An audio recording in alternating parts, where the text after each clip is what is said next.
Sometimes the biggest breakthroughs in history come from the deepest heartbreaks. Let me take you back to 1825, a time when sending a message across miles took days, sometimes weeks. No phones, no internet, not even a reliable postal service. And at the heart of our story is a man named Samuel Morse, an artist, a thinker, and pretty soon an inventor who would change the world forever. Now Morse was away from home, working on a portrait commission in Washington, D.C. Back in Connecticut, his wife, Lucretia, was fighting for her life. But Morse had no idea. There were no urgent calls or instant messages, just handwritten letters that traveled painfully slow.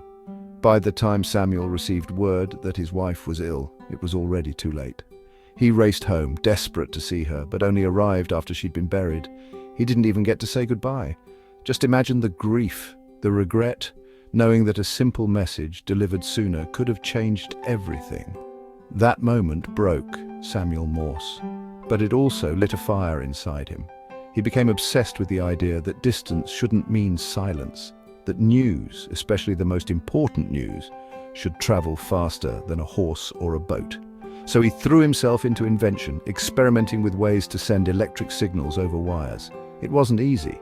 Morse wasn't a trained scientist, he was a painter learning as he went, but sometimes heartbreak gives you a kind of determination that nothing else can.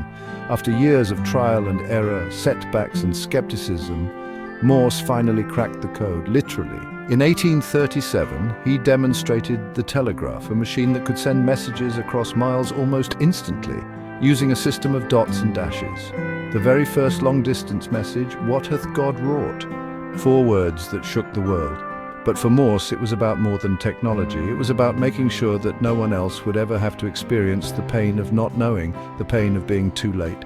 His invention shrank the world, connecting people like never before, lovers, friends, families separated by oceans and continents.